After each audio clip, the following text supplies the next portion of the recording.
from the United States. My name is Otis Murphy. I teach saxophone at Indiana University and the Jacobs School of Music. And again, what an honor it is to share ideas with all of you today. The organization of the class, it's a very unique one for me. I appreciate that several students submitted requests to play, but I was not the one to make the choice in selecting performers, and so they have not been selected. The organizers, I think, were going to decide now or yesterday, and so I don't know how many people are scheduled to play. I know there were about 20 of you who wanted to play in the class, but those who were scheduled, Mary, yes. Yes, ma'am. And what repertoire do you have? Concert Larson. The Larson? Okay. That's great. One of the things I would like to do is to cover maybe some more standard repertoire that we all can share together. Thomas Plater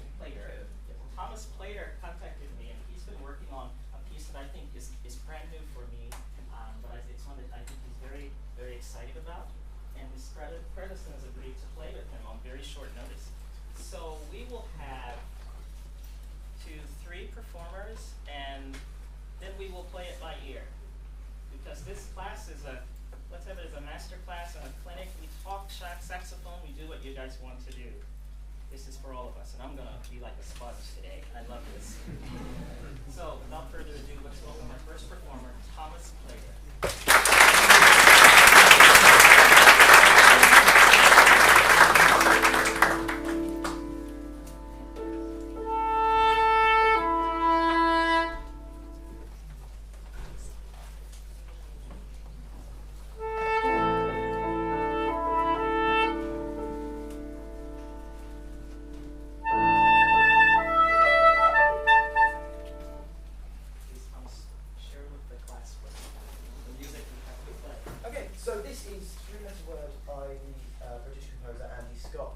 The piece was originally written in 2008 for another British saxophonist, Hugh Wiggin, and was originally written for alto saxophone. But over the years, it's been transcribed for flute and for many other instruments. The piece in itself is dedicated to the music and the memory of a Swedish jazz pianist called Svensson, who unfortunately died in a scuba diving accident in 2014.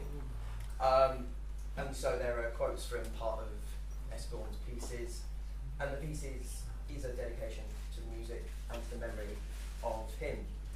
This version, the soprano saxophone version of the piece, only came into being a couple of months ago, and I worked with Andy on producing it, and then did the premiere of it 2 weeks ago in London. So this is only the second time that I know that it's been performed. So I hope you enjoy it.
imperfections that we all have in our playing, it's the heart that I believe counts the most.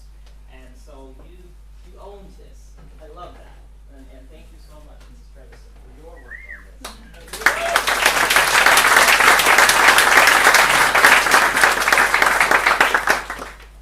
Right from the get-go, I think you have a beautiful sound. I think you're doing a lot of good things. Now I've never heard this piece. This is going to be fun for me. You know, we cannot know everything. We cannot know every piece. I did listen actually once. I found something online, so I did listen. But one of the things I want to say right off the bat, the first note you play, you must play in tune. The low B on your saxophone, of course, is very sharp. So you need to get out in front of that. And you guys, one of the things, in order to play in tune on the saxophone, we must first know the tuning tendencies. And then we know how to fix them. And so we fix them before we play, not after. Of course, after we all make adjustments. And so here's something real simple that you can do on your soprano. One thing you can do is you can essentially extend the bell or change the area near your tone hole. So as you see, I kind of shifted my position. I'm standing on my right leg, and I just kind of lifted my left foot. And at my height, one thing I could do, I'm sorry, I don't have my soprano, I didn't bring it on this trick, but you can just gently lean over. And that's a quick, it's not perfect, but it's going to get you in the ballpark. And so if this is the low B or B flat keys, if they're here, just move them closer to your pants. Like if my shirt is my pants, I'm going to move them closer. And that's going to help to bring down those frequencies and pull the pitch down. Could you try that? So stand on your right leg, just stand up. Yes, sir. And now, yeah. And now come out, push straight, and you can just lean on, put your weight on the right leg now. Sorry, go ahead.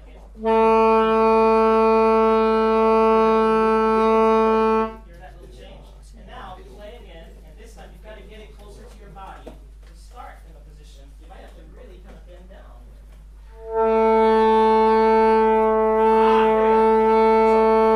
So it's by the bell. So that's even better. Put the bell towards your knee. Yes! Now, it's too far. It's too far. Yes!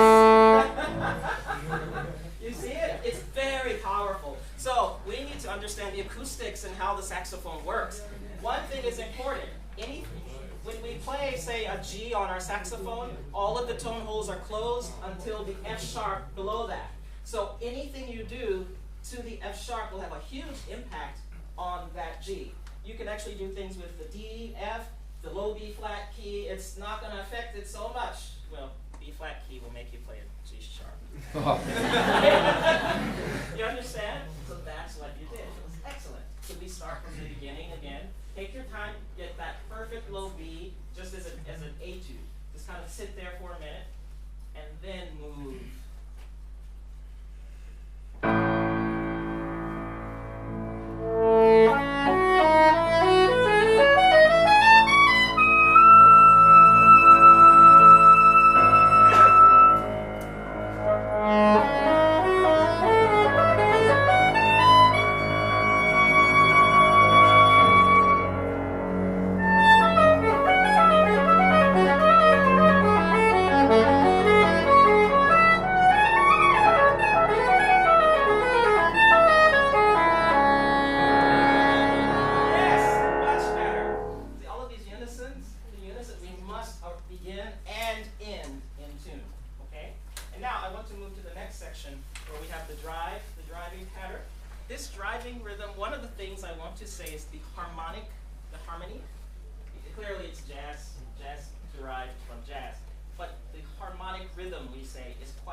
Together this way vertically, and you arrive together, it equals power. It actually equals volume.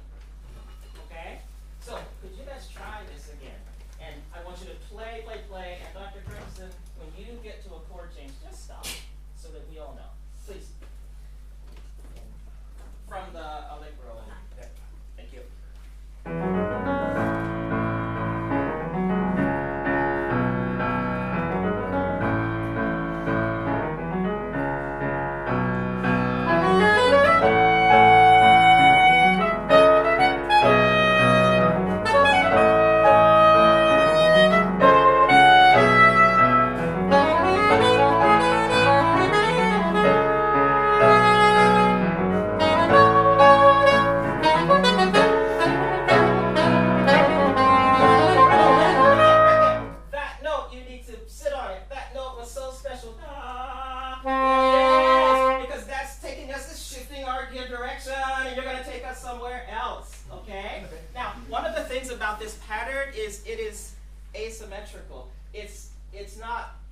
It's a 2-bar pattern, but the first bar is 7, and the second bar, I believe, is 9. Yes. And so we expect 7, 7. But you feel that extension? That is actually really sweet. And it's uncomfortable a little bit for us, but because it happens over and over, we accept it and we actually look forward to it. I was over here, it threw me the first time, and I started dancing because I could predict it. It was predictable, and that's what makes this music pull us in. Could you again, just so that we understand this?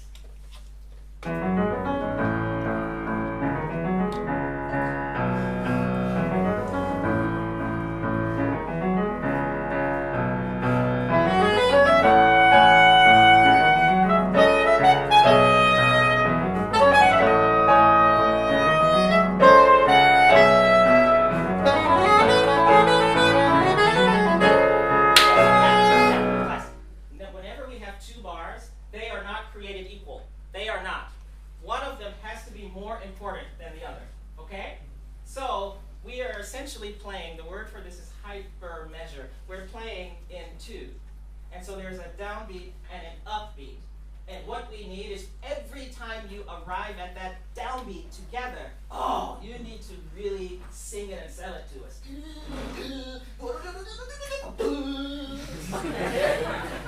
Please, one more time.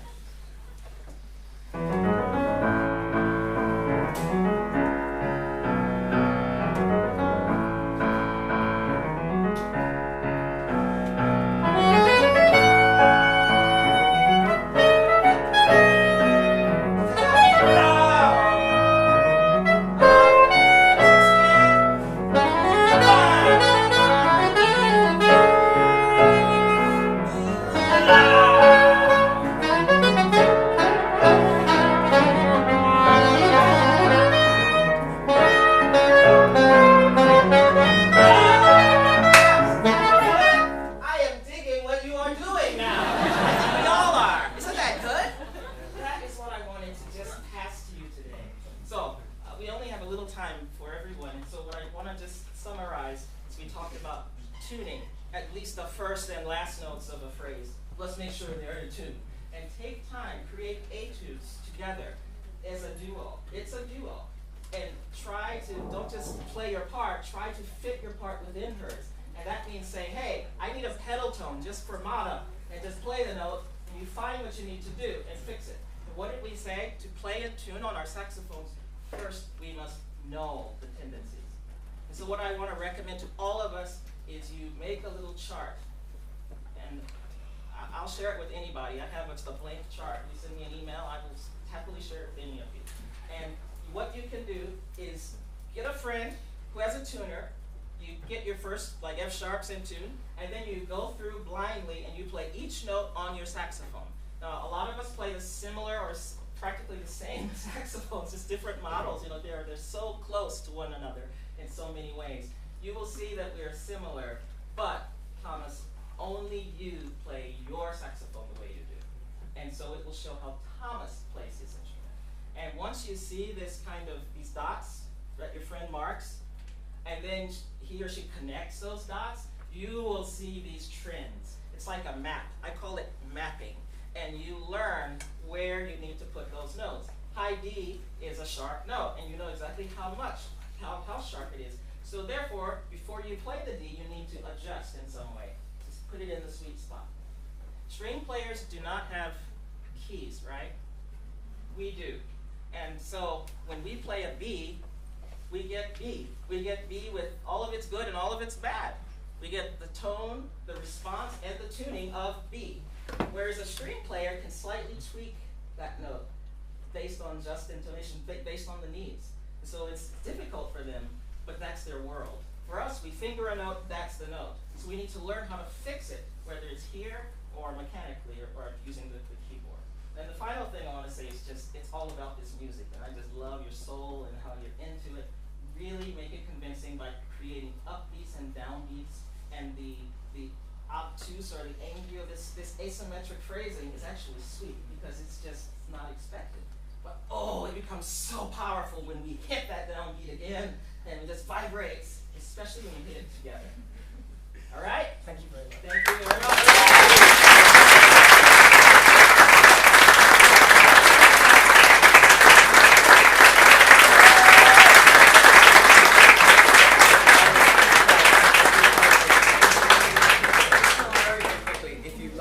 The alto version is going to be played on Saturday at, do you know where? Which hall? One of the 3:15 on Saturday in one of the halls downstairs, and I recommend you check it out. Thank you very much, guys.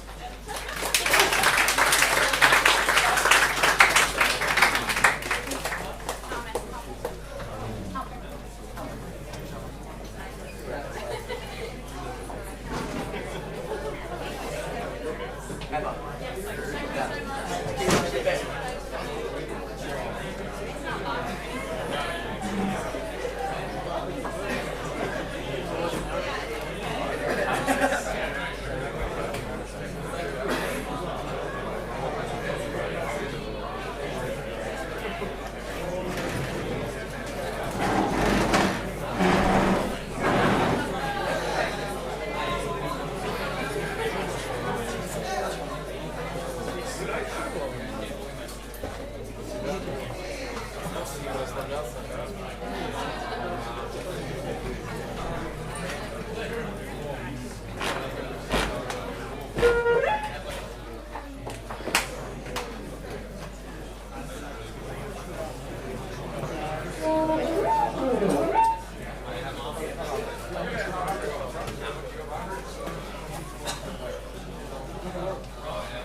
we speak different languages, we come from different parts of the world, but all of us cried as babies. All of us want to feel love. All of us get angry. We all have so much in common.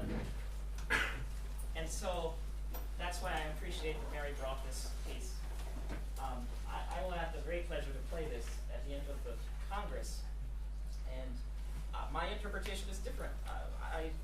My teachers taught me to play it differently, and I learned from a different edition. There are two published editions you should know about. There's one from 1949, 1953. Around that, or both of those years, it was published essentially. And then 1998, I believe, was the next time it was modified. And so there are some changes and no things. Yeah. So I'm playing the older edition. It's just what I know. So it's all good. It's all good. And that's one of the beauties, is we're going to play this piece differently. But I was listening to Mary play, and I wanted to talk about some things. But first, I want to say something. For those who will be teachers, the master class, this is something that I totally love doing because it's a way for me to get to know Mary and how she plays. It's also a way for me vicariously to get to know Vincent David and how he plays and teaches. You understand? I get to learn from her teacher as well. But then I also get to share. So it's a full circle that happens. But maybe the most important part is you. It's through these interactions here, up here, that hopefully we reach you together. And so whenever I am teaching, there are a couple of things I want to suggest, or for those who are teaching. Number one, whenever possible, stand to the right of a student on saxophone. The reason is because this is the business. Everything she's doing is on this side. The keys open on this side. And so sometimes I'm teaching in another country and there's a third party, there's an interpreter, and so I think literally I only get to say half because the second half is being translated. And so it's a way for us to go quick and simply to the instrument and to the person. And I think and I can see, and I'm in the best seat in the house. I'm right here, I'm getting all of her great sound because it's coming at me, okay? And then the other thing I want to say is, think about what to teach or what to work on with this student. Now, Mary is playing beautifully, but no matter what, I always think about three things. I want to think about the music, and then I want to think about the person, and then I want to think about the saxophone. And so we can touch on any of those, but we must choose our time, choose carefully what we want to uncover. And so I want to start with an idea from Mary. It's called the pre-tone. What it is think of, if you class, I hope you don't mind, I want everybody to try this. Can you put your hands together? And then do that. This is a flower. Put them together again. This is a flower, and now it's coming into full bloom. Feel it? So the pre-tone idea is that when we open, we don't let it come all the way out yet. And we learn to control that vibration, that feeling. Because that's one thing I sometimes miss is in the silences, Mary, I just get sound. But I'd like to get sound. Hear that little vibration. So and one way you can practice this is maybe with a metronome or with me snapping. Just let's say for 4 beats on middle A sharp, La diez, I want you to just play that note. Play it normally. Yeah. Beautiful. Great. Now I want you to play it. You feel it start to open.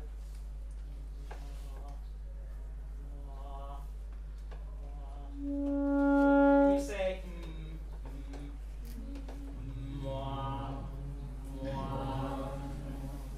and we need to learn the response. We need to learn that sweet spot. Where does that note kick out? Or where does it start to vibrate? Hear it? Right there. And I could put it in my mouth and find it. And that's one way I try to teach myself. Whenever I'm practicing, I want things to be repeatable. I actually want repetition. And I want to be able to do it over and over. And with my students, if I can tell them something and it works for 1 or 2 or more, then I think, oh, maybe there is something to that. Again, I'm trying to think of us as teachers in the room as well. These are just teacher things. But here, for example.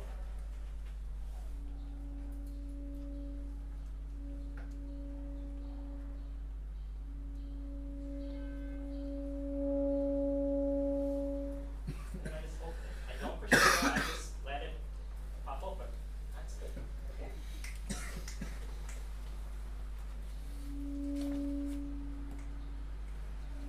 There. Don't open it. You're opening it. Okay. Don't open it. So I'm ready to go. 2, 3. 2, 3. Now, forward and open it. Now open it. Yes. And each time you're a little behind. So one of the things we need to know is when we start to blow, we need to know that there is a lag time. When we blow and then we get sound. And we need to anticipate that. And then it's all over the place on the horn. Because the saxophone is so special. Resistance. So special. So that's one thing. In the beginning, I loved how you loved this short note. And one of the things that we should think about in Tomazi is this relationship of short and long. It's often a short long. And sometimes it's on the same note, but other times it changes notes. Could you please do it again?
smooth like that, or it can be very jagged like shark teeth. And when we have a smooth vibrato, it shows great peace and serenity, and the life is good. But when we have that more jagged, like shark-like vibrato, things are a little edgy and uncomfortable, and you kind of do that. So I want you to be able to use both of those a lot, please. Would you take it again?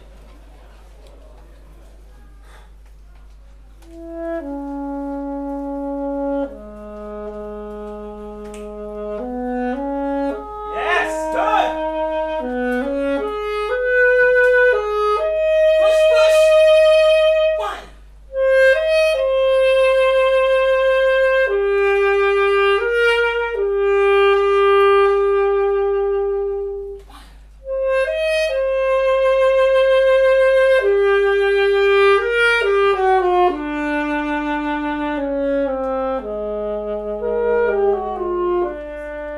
That note. The D to B. I want you to feel the re to C. I want you to feel it slip and just go right into the B. Because it's a bump, it's a break on the saxophone. We call it the break. And we need to hold it out.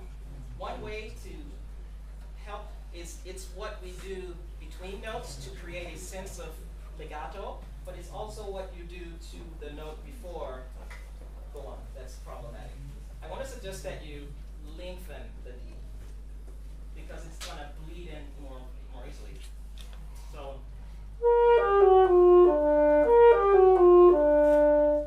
I'm lengthening the D, and it's a kind of illusion, but it slides into the D. Good, Chief? Okay, again. There again. Yeah.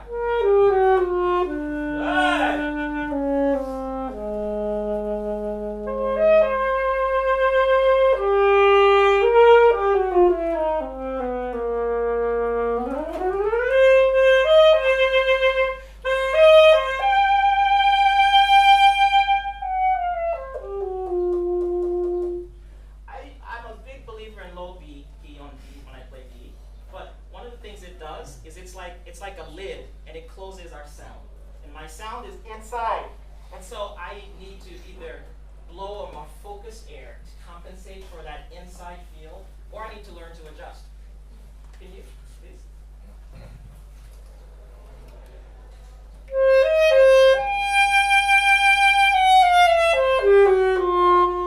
Yes. Skip it. Skip a stone. So, keep going. Beautiful. Short, long.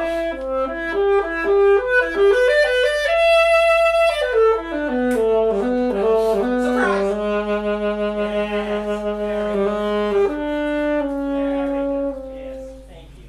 Now, the other thing I wanted to talk about is your body movement. When you are, one of the things Mary does is she draws her body. She's using a contour with her body to play the contour of the music. And so I found myself following her body movement, but it also was the musical lines shape. And so it's maybe a way of thinking is just don't do that, or just put yourself against something. Could you, I'm going to put this music stand, carefully take your iPad.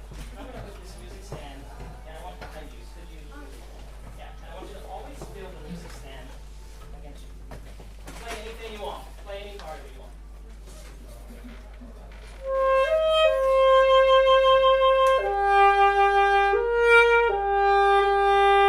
Beautiful. Now, show us the arpeggios.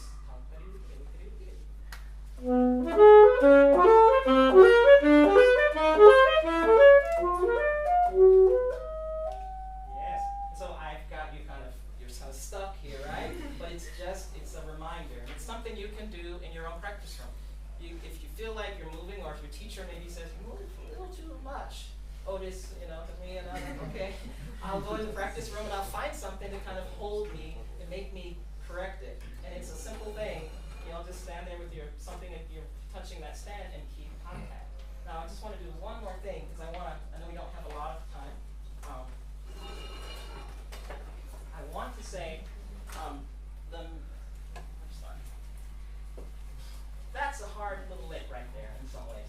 The low tones, the low note is the hardest. So make sure you're swinging this rhythm all the way up and over the top. But the last 2 or 3 notes, they have to follow us and look down, like go over the mountain and look down. So.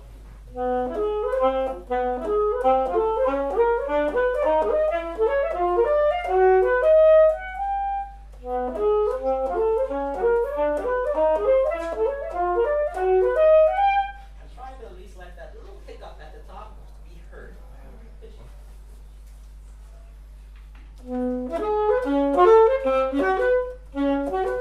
I know, I played the dramatic version.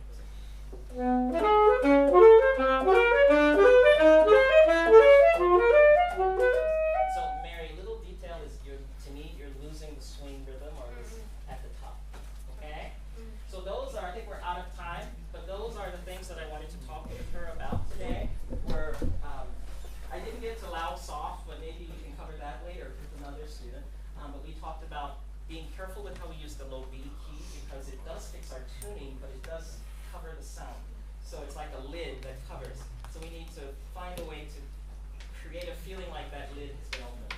So use your air, focus your air. We talked about body movement. Don't move too much and be careful of following the lines that we play. And then a biggie we talked about is the pre-tone, learning where that note starts to vibrate and be able to go there over and over. Repeat. Okay, Mary? Thank you very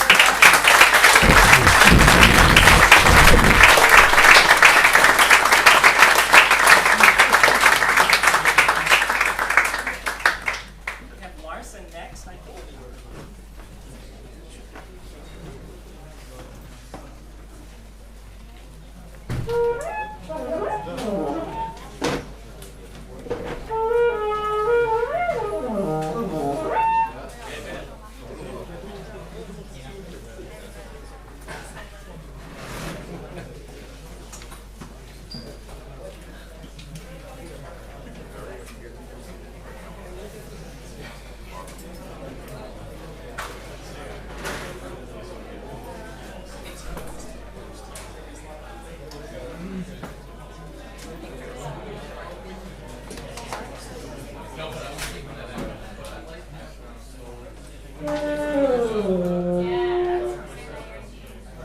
So, class, we have Mary next, and let's welcome Mary, and she will tell us what she has to play today. Welcome, Mary.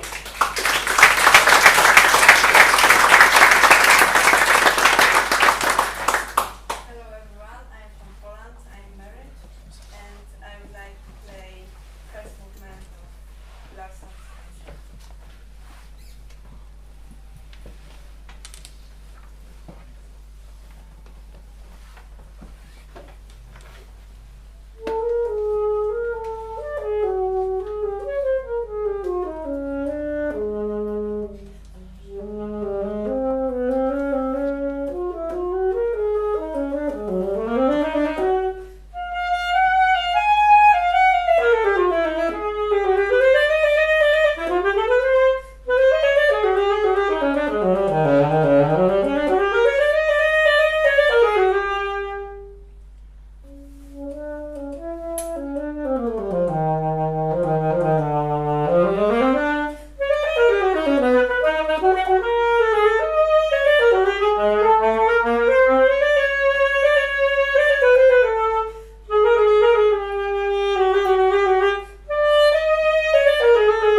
the United States saxophone, the front F key is used, the X key is used. And does anybody know the history of this key? Why does it have this shape? Yamaha. Ah, okay. This is important for us to know regarding the history of the development of our instrument. The front F key, like a Selmer Mark VI, it's a button, right? It's a button. But starting with, I think it was the Yamaha Model 61, if I'm not mistaken, that was the instrument that had this kind of key shape this way. And it's related to Eugene Rousseau. Dr. Rousseau has a doctorate, not in saxophone, but in clarinet. And he used to play a lot of clarinet. And when he helped Yamaha to develop saxophones, he used some of that background. And so if you have a Selmer saxophone, it looks a whole lot like a clarinet A key. Yamaha has changed the shape. I think Yanagisawa, it's a little different. But it's from the clarinet A key that design came about. And it's there so that we can play on the pad of the finger as if it were a button. But it is also there so that we can play on the side of the finger. That is why we call it spatula shape.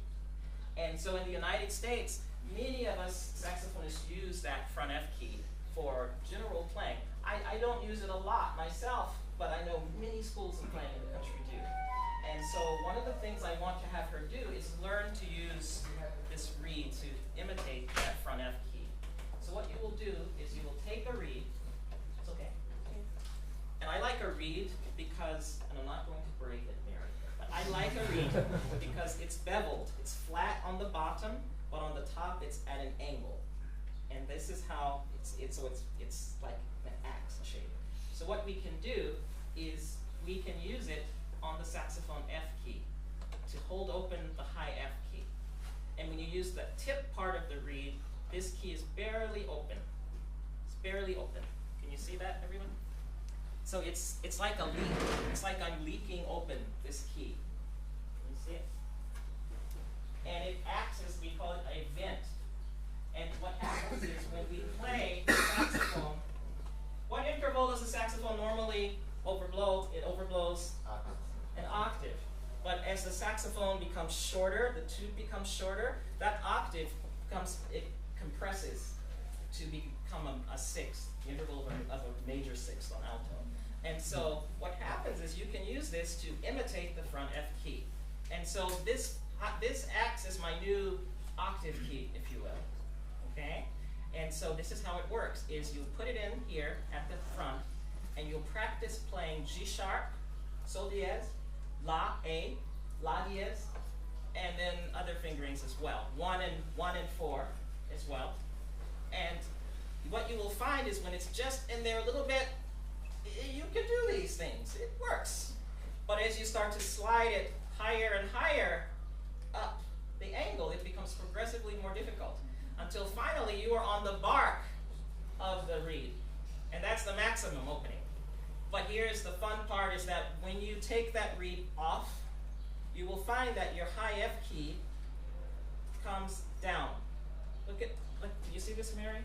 When I take it off, see it drop? So by the time I'm using the bark of the reed, it's really, the front F key is really high open, and it's a little harder to play those notes there. Maybe even harder than it is when you play with front F. Hence, when you remove this key, it comes down, and it's actually easier. So to give an idea, it's like wearing ankle weights on your feet and walking around for an hour, and then you take them off, and you're walking like this. Do you understand? So here we are, Mary, it's your turn. So we're going to put it here. And I want you to play G sharp, no octave key at all, please, Mary. Sol diez. No octave. So 1, 2, 3, G sharp. Right? That's an E natural. Now finger, it's not in tune, right? It's a little flat, but now La. Very good. La diez. A sharp, la sharp, la diez. Yes. Okay.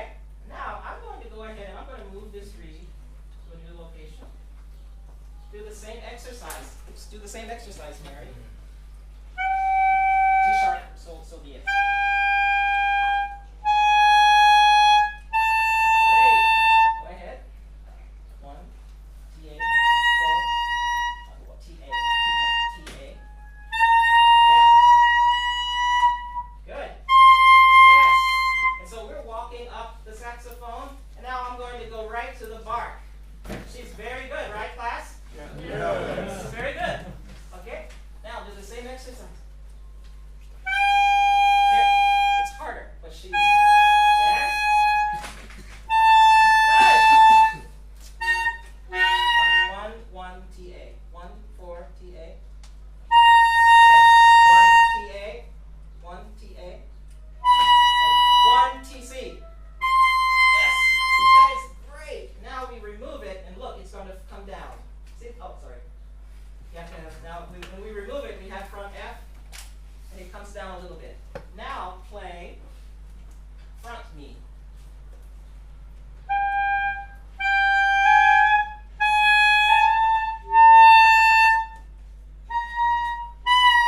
Uh-huh. 4 plus 4. 1, 4, T, A. Yes! So that is great. That is, so now you can practice now. You can play scales using this, and it's very helpful, okay? It's very good. Now, let's go back and let's look at Larson beginning.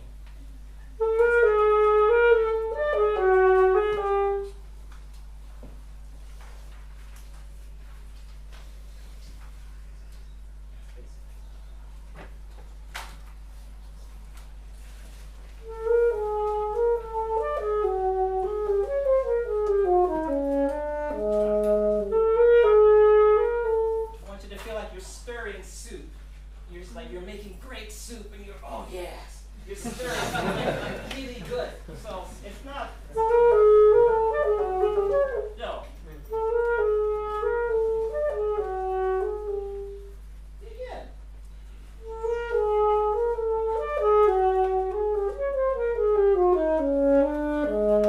Beautiful. That is great. Yes, thank you. Now, I made some notes on the board. One thing that I want to pass to Mary is when we practice, okay, one thing that is happening, Mary, is you rush. You're rushing on the long notes. Many times you're playing them too short. But also what I'm noticing is that when you finish one phrase, you start the next phrase, and it's kind of random. There's ba-da-da, you finish, and then you just get set and start. But what I'd like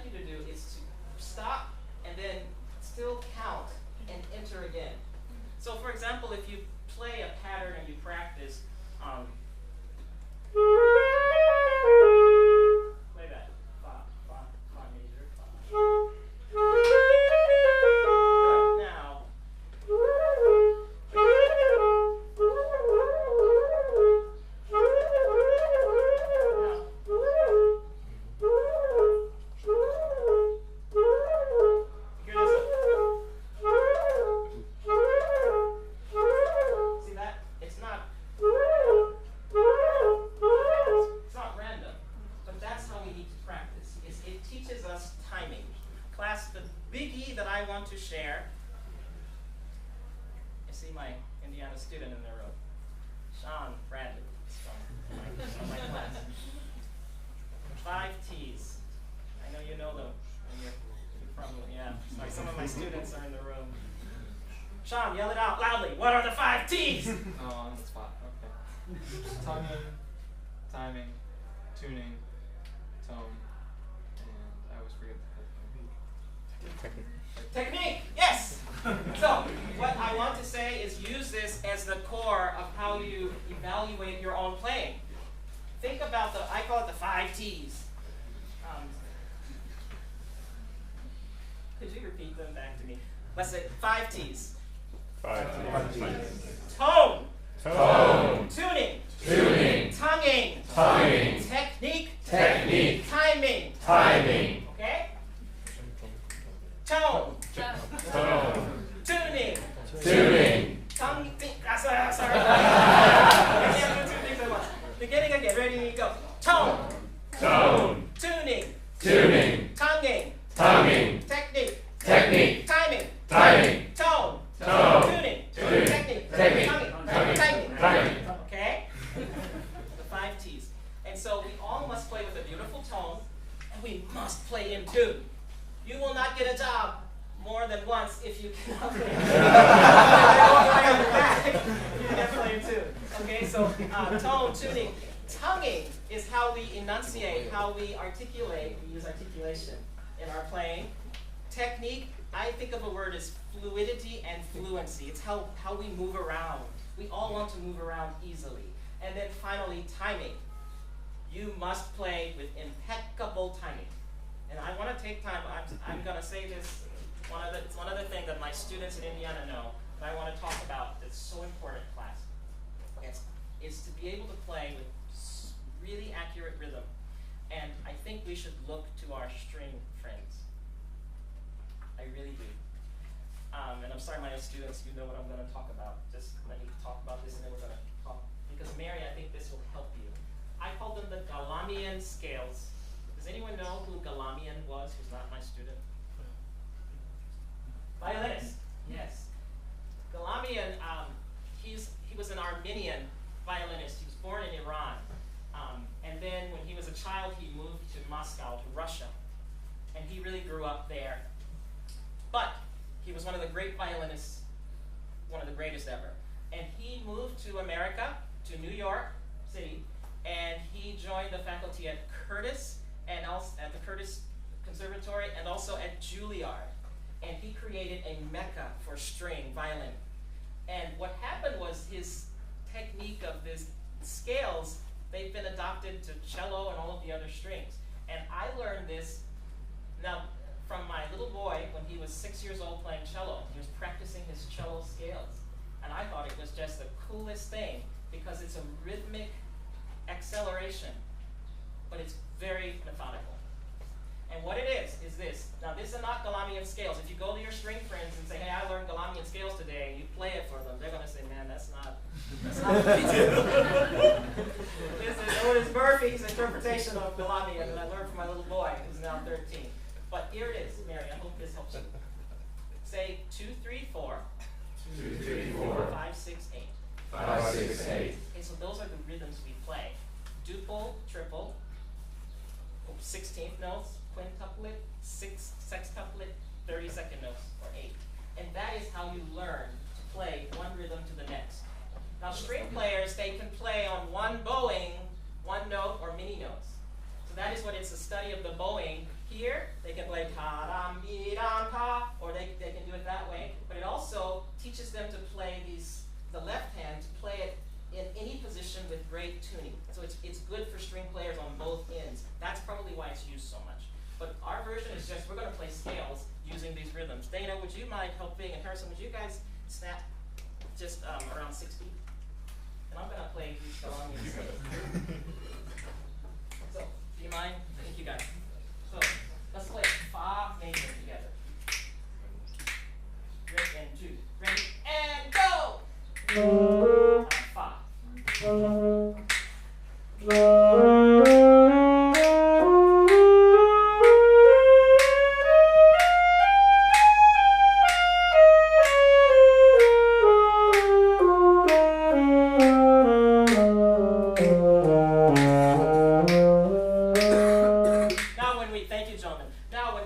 slowly, one of the things I want to say is when Mary, I want you to move your fingers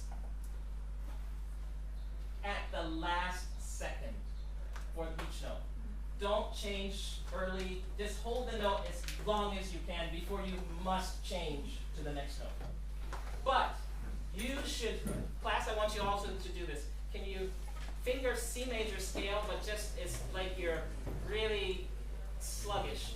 Just slowly move your fingers up. Feel it? Up to high F, and you go back down. You got it, Barry? Without the saxophone. Yes. Again, we start on C, go up. See how sluggish it is? Like dozing. Yeah. Oh, it's all good.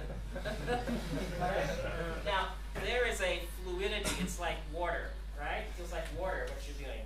Like there's liquid in there. And that's what I want you to feel. You're going to play each note maximum length, but you're actually anticipating moving to the next note. But you're not changing. On your own. Gentlemen, could you again? Everybody, Mary, stand close. Stand out in the center. I want everyone to see her. Please. And listen, it should be like smoothest sound you ever made. That is your goal. Please, Mary. Fa major.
chasing each note. But as soon as I did it, you did not know when I was going to change the note. So that's why you have to forget. The octave key will take you up. No work. Then come down.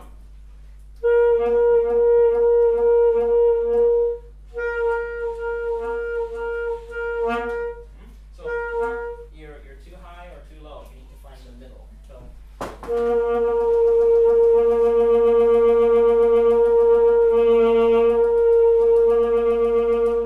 see, I'm bottom, high, and then I'm in the middle.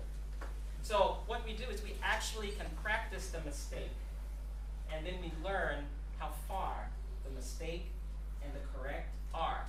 And you learn to walk in between. It's like walking on a tightrope. You know how to do it. I can go this far, or I can lean this far, but if I lean farther, I fall off. So you learn your boundaries. Okay? It's so good to hear you, Mary. I'm so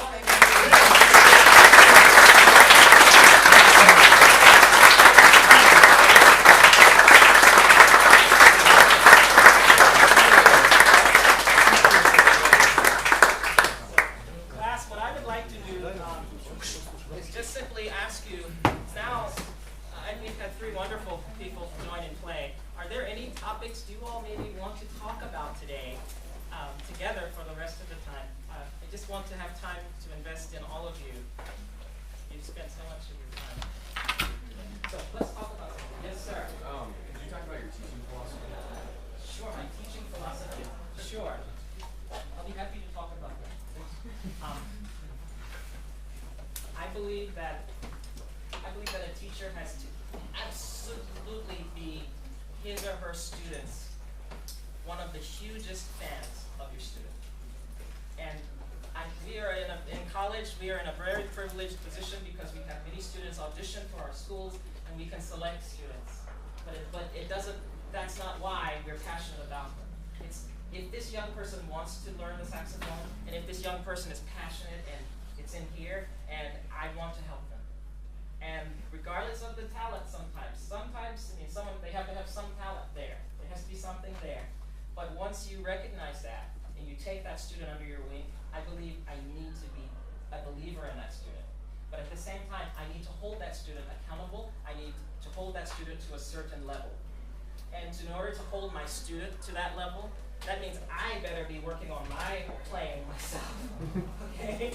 And so it's a figure 8. It goes this direction, but it also comes back as well. So that's what I want to say, philosophy. And then when I meet a student, I think as teachers, sometimes we say the same things, we teach the same pieces. I believe you must teach the student at the level where that student is and start each one there. So if you have, like I have maybe 16 students. In my school, I have 16 different curricula that I use for them. And it's thought out, believe me. I'm thinking each of them has a different track. And that's my style. Some schools, everyone plays first year this repertoire, second year, but I don't. And then finally, I believe that to be a teacher, we need to be a person. And I think, we have good days, we have bad days. I have family, I have worries, I have problems, I have happy moments in my life all the time. And I think it's important for you as students to see, sometimes you see these folks on the stage and they're playing and they're all dressed up and looking good and shiny horns and, it's like, oh yeah. But the reality is there's so much going on in the background. And we should always know that you could not get wherever you are today without somebody being there to push you, to be there for you. And I can tell you, for me, it's my parents, but it's my wife, it's my parents, my wife's parents, it's my children. And to know that these people believe in you and that they are encouraging you and pushing you, it changes your focus. You don't waste time anymore. I'm getting emotional. You don't waste time because it's valuable, and that's just not what you need to do. For one, when you waste time, that's time you could be spending with the folks you love, too. So you could be doing that. So finish up your work. Learn to be efficient. My students know I have a huge family. I have 6 children. My wife, Haruko, is a pianist. She plays with me 99% of the time recitals. So we travel a lot as a family and do a lot of things. It's difficult now as our children are older. he has his own calling. My 16-year-old daughter, they have their own calling as well. So we have to balance. But I think that is the big thing, is balance. You are a person, you are an artist, you are a teacher, you're all of those things, not just one. Questions? Yes, sir. I see that in the ways you're dealing with your students or when you're teaching, Yes, sir. that you have your demeanor is, that you're critical but not demeaning. What sort of techniques have you developed in order to be able to be able to produce it, to make that happen? Well, it's personal experience. I never had a teacher who was like that. Kind of old school maybe, where you can do nothing right. But make no mistake about it, every one of my students in this room, literally, I've seen pretty much everybody shed a tear who's studied with me. And it's a deeply personal thing that we do. And it takes trust. They trust you, the teacher, and you trust them as the student. And there is a lot going on. And it becomes the word that comes to my mind is potent relationship. And if I am betraying my student's trust by demeaning him or her, or belittling or not being my student's fan, then I feel that's not me, and that's not how I learn. I learn from a teachers who rooted for me to do well, and so I try that. But make no mistake about it, I do hold a standard, and I'm very direct with my students when they need to get on course with their playing or with their work, or if they're not prepared, I do let them know, and that is part of my job. I call it tough love. We call it tough love. Yes. How do you, good to see you again. Great to see you. Yes. How do you encourage your students, especially younger college-age students, to find their artistic voice, especially in a community where, like you were saying, it seems like sometimes we can follow very similar paths as others do? I'll let some of them speak. Right there, you three gentlemen, you three come on up. Come on up. These guys right here. This is Harrison. Please introduce yourself. I'm Harrison Clark. I did my undergrad with Dr. Murphy. And what do you do now? I did my master's at Eastman with Trent Quinlan, and now I'm at University of Georgia doing my DMA with Connie Frigo. And you get to play. What do you do as a player? Play solo music. I'm in a quartet from Eastman, and we're still going along with that. So You get to do a lot of concerts. Yeah. This is Harrison, and this is Dana. I'm Dana Boer. I did my undergraduate, master's, and 2 years of doctorate all at Indiana with Dr. Murphy. And I'm now a saxophonist in the United States Navy Band in Washington, D.C. And Zach.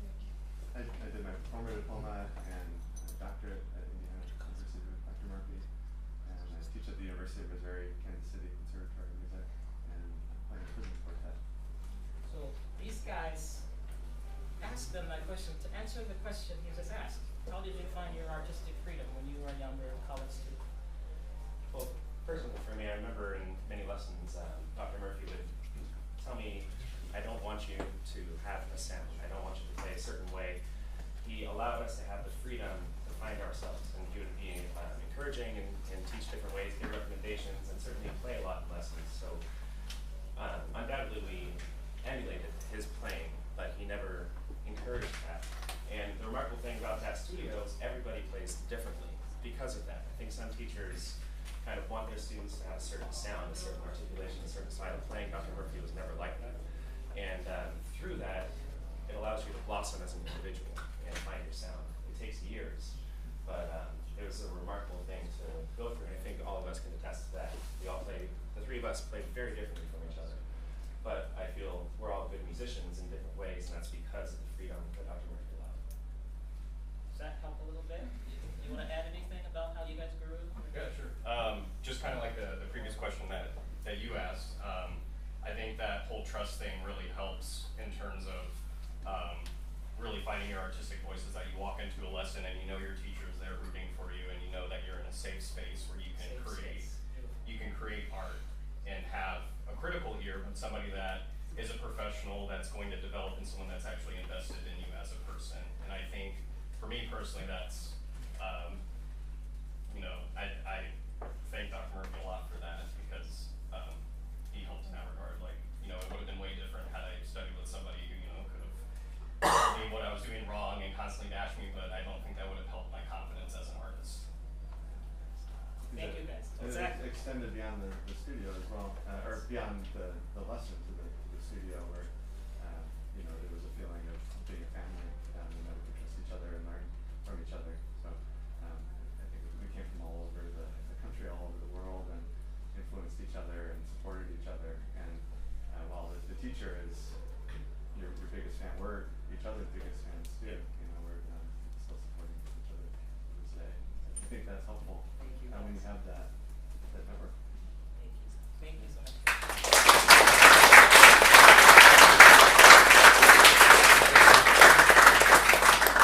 I want to share something personal. As a teacher, teaching helped me. You may not know this, but I grew up as a stutterer. And up until I was a young man, I would get stuck a lot when I spoke. Teaching is how I got over it. I mean, through college, and even now when I'm uncomfortable or not as confident, I do get stuck sometimes. We all get stuck sometimes, but my father was a stutterer. It's in my family, and one of my children also struggles with this.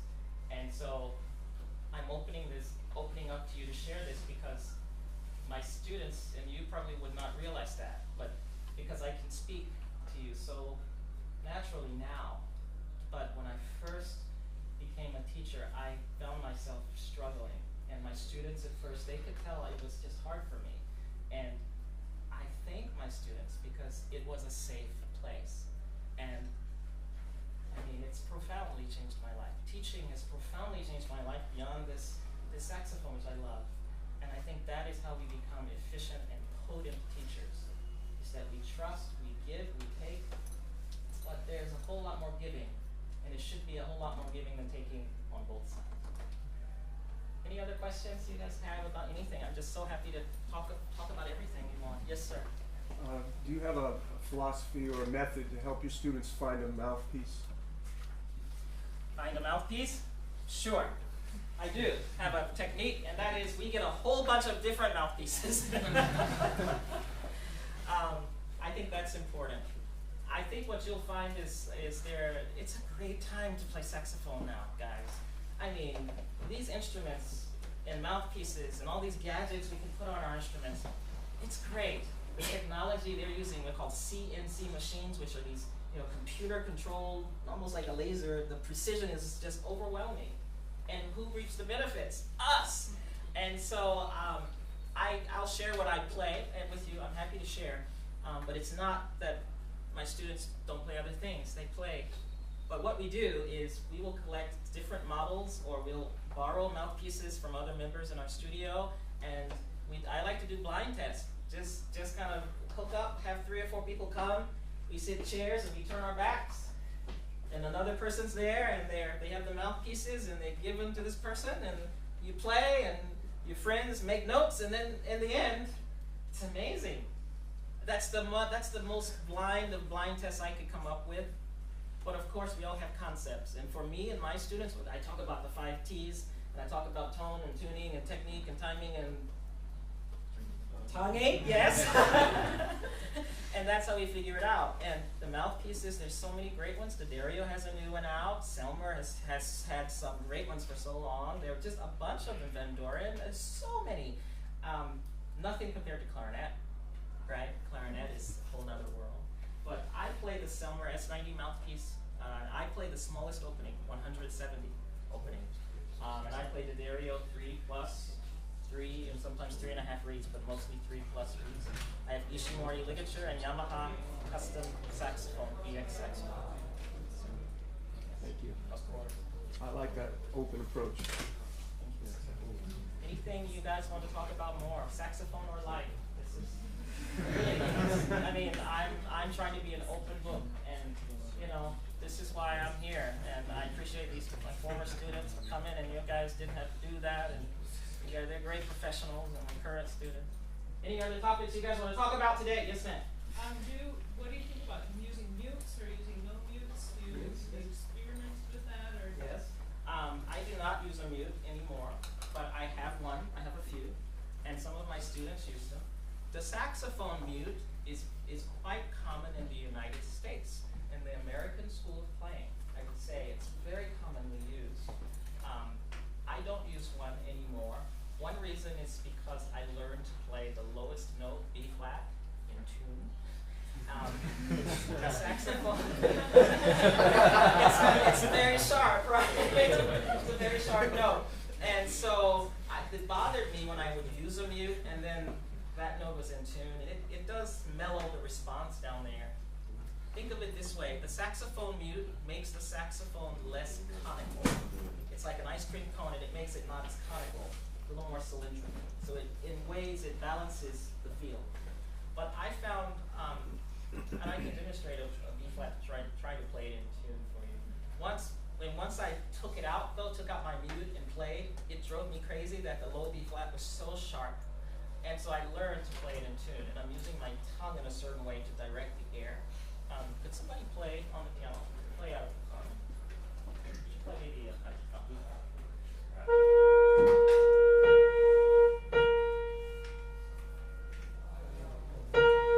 okay, so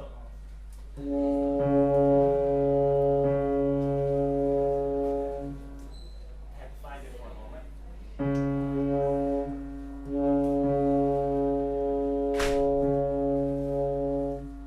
It's not perfect right now, but I'm not warmed up. But once I could play that note in tune, it changed a lot because I realized I could play then pretty much all the notes in tune. And what it does, the reason I don't use a mute is one, I found it, this weird reason may not count much, but I sometimes found it to be an obstacle as a teacher when I went outside of the stakes and played and taught. And I think I found sometimes the students whom I met, they were very curious about this gadget I had. And you know, we use all these things on our horns now, but we didn't used to have all these customized horn things at the time. And I found that once I took that out, I was just one of them. And I felt the students they could be reached better. They understood me and I could connect with them. And also audiences, when I go play, sometimes audiences would say, what's this thing in your bell? But that's not musically related at all. I don't use a mute though from a musical point of view because, from a saxophone point of view, because I actually like the wildness of the horn. I like that I'm kind of being held accountable to not let it get out of control. The mute tempers that, and I liked it before, but now I kind of want that space. Okay, that's a great question. Any other questions? You guys, yes sir. So,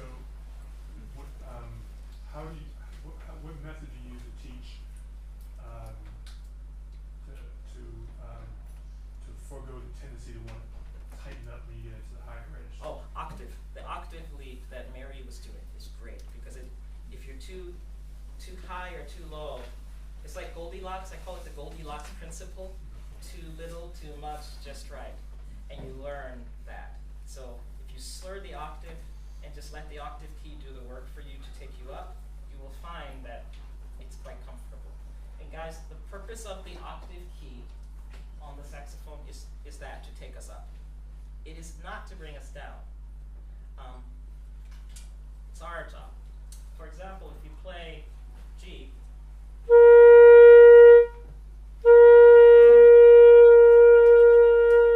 it's not that hard for me when I remove the octave key to keep it up. If I flip that, play low G and try to keep it down when I add the octave key. Now I can distort to do it, but it wants to go up when I press this key. So that's a technique. And guys, this is something else you can know about your instrument. You ever see this little thingamajiggy sticking up on your instruments? You know, this little thingamajiggy right here that can get bent? It's one of the things that's important is it needs to have, Yamaha, the designer is not here right now, but he was here earlier. But the designers, I talked to them and they explained, we want to have some gap here. So there is, see mine move? I don't know if you can see it. It moves before it engages. For one, if I bend my saxophone, if I play the neck either direction, it can hold this open. If I have it tight against this little nip, this little stem sticking up, it can pop open the octave key. But the second reason is for the octave. When I release the octave key, this key up here, or that one, they close before I finish releasing the key itself, before I finish my swing. So the saxophone is built to kind of help us come down. Essentially, it's closing the octave key a little bit early when we come down to get us down. But the inverse is that when we go up, it is lagging behind. But because it so strongly wants to take us up, we learn that little delay. Just like when we learn to blow, and then we get sound. So we learn that timing. There was another question someone had. Yes, sir. I was curious about what you said about redirecting the air to Yes. adjust the intonation. Could you talk more about that? I can. I'll be happy to share this. I use a technique. I call it oblique air. At the oblique. So it's just I'm talking. They're all from different places. So you can play straight into your mouthpieces, or you can blow in a different direction. For example, if you play straight in, it's a sound that's. But if I angle, like say, don't do that. Don't do that. Can you do that? Feel that spot? I'm aiming obliquely. Hear the sound difference? It's night and different. Night and day. Night and different. And what it does is it lets my saxophone not feel like I have 6 instruments in one or so, but maybe I feel like I have 4 in one. I can aim at one spot a little bit more. And the way that you can use your tongue is if you think of a T and you swivel like this, the front of my tongue is what is my biggest mover of pitch. This Otis thing, and totally Otis, I have to confess, it's just me. But I find it's like driving a car and you just do these little tweaks with your steering wheel. The passengers don't know. And so anything you do near your reed has an immediate impact. I can make vibrato with the tongue. Just wiggling my tongue near the reed created vibrato. So that I can then, by pointing my tongue up or down. And what I found, one more time, Dana, could you play an F? This helps on D. This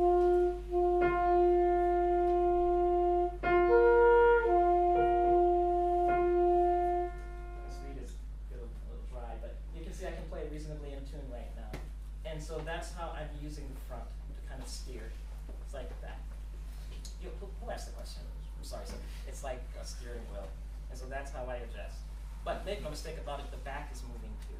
It's all related. Mm-hmm. Yeah, and so tongue up does what to the pitch versus down? What's the? Sure. I literally feel like I'm pointing my tongue up to bring pitch up and pointing the tip in front of the tongue down to bring it down. But as you see, I'm swiveling. I kind of make this. Can you make a T? Make a T. Okay? And I'll kind of hook it over like that. And you see this part here. Can you touch this part when you hook it like a snake? And you do it like that. That's when we play a lot. I think most of us feel we have kind of a pinch point, kind of a raised little spot in your tongue. That's this spot here. And if I put it like a T and swivel right at that spot, I notice that the back moves and the front, but I'm keeping the same shape. So when I point down or move up, that's how I do it. For Otis. Okay. You guys, I don't want to go too long today because I know Dr. Che has a class. I want to thank you sincerely. I'm very honored